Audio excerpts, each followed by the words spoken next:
The man accused of murdering his girlfriend's 22-month-old son shot the toddler and banged his head hard on the kitchen floor while changing his nappy, a trial has heard.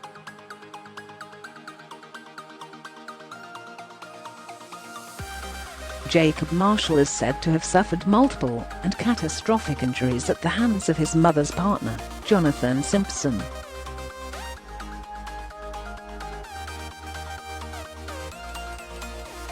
The toddler was found unconscious with a fatal brain injury at Emma Marshall's family home on Belsford Way in Speke, Liverpool, on 12 July 2019.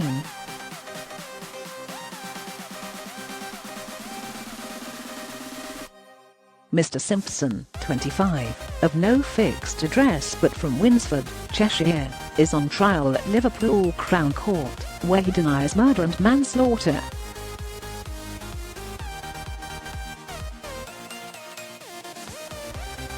The defendant said he left Jacob in the living room watching a Disney movie and went into the back garden for a cigarette while Miss Marshall was out at the hairdressers.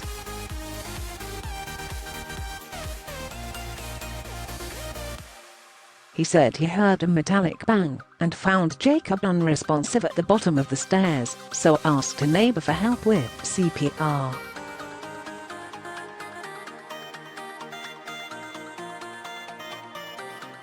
Mr Simpson admitted that he initially lied about Jacob falling off a sofa because it would look like bad parenting to say he let him fall down the stairs.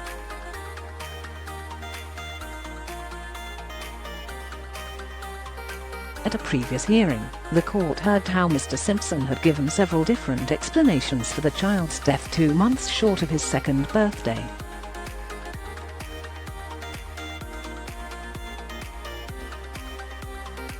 Prosecutors said he first claimed Jacob fell off the couch, later said I dropped a baby down the stairs, and then suggested Jacob fell down the staircase.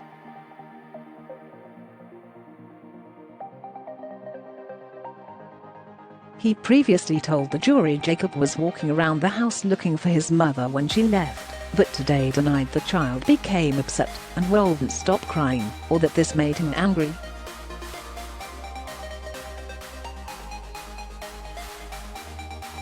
John Benson, QC, prosecuting, said a paediatric pathologist, Dr. Joe McPartland, gave evidence about Jacob's subdural hemorrhage, brain bleed, and retinal hemorrhages.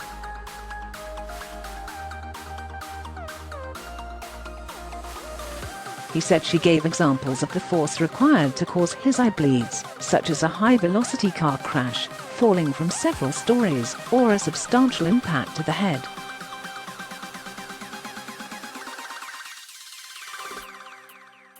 The barrister suggested Mr Simpson shook Jacob and banged his head on the kitchen floor while changing his nappy, which he denied.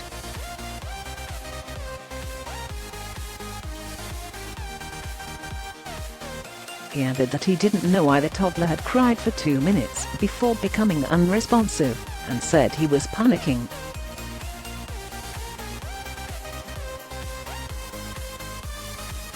Mr Benson also suggested bruises found on Jacob's penis wouldn't have been caused by falling downstairs, and claimed Mr Simpson pinched him there a few times, which the defendant denied.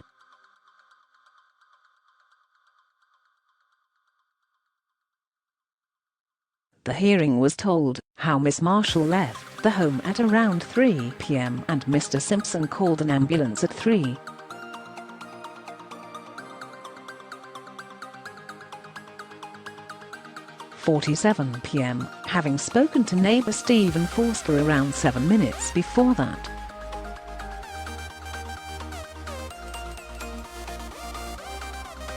He said Mr Simpson told jurors that after his girlfriend left he went and rolled a cigarette and smoked it, which took 5 or 10 minutes, then heard a bang.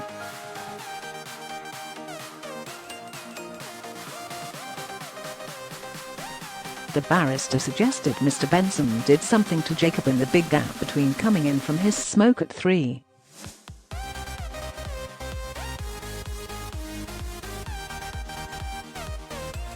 p.m. and seeing the neighbour half an hour later, that left the toddler very seriously unwell and unresponsive.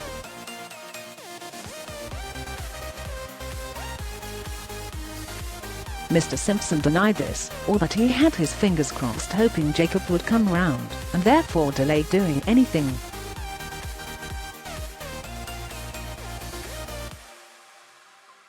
He denied that he saw Mr. Forster arrive home before going outside, and that, if he hadn't have seen him, he wouldn't have called an ambulance.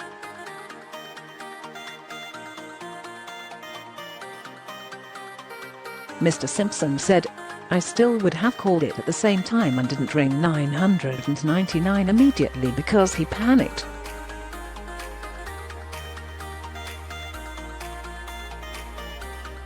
Mr. Benson said, "Can I suggest the reaction of somebody panicking, seeing a 22-month-old toddler unconscious, who you thought, and you told the jury had fallen down the stairs, would be to get medical help?"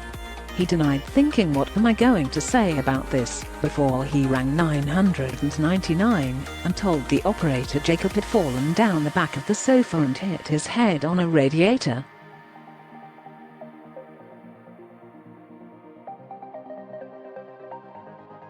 Mr. Simpson told the court, "I said what had happened," before conceding Mr. Benson's point that he actually told the operator what didn't happen.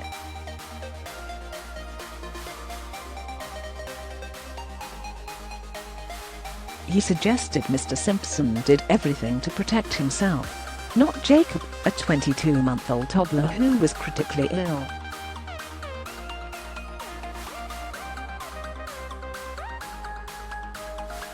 Mr. Simpson agreed that the first he told anyone Jacob fell down the stairs when he texted a police officer the next day.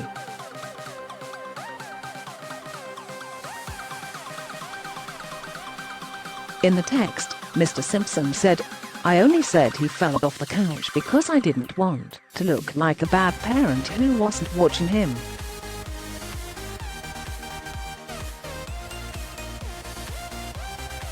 Mr. Simpson denied he had been keen to go back to Winsford, or that he was getting frustrated because he wanted to get money owed from a friend.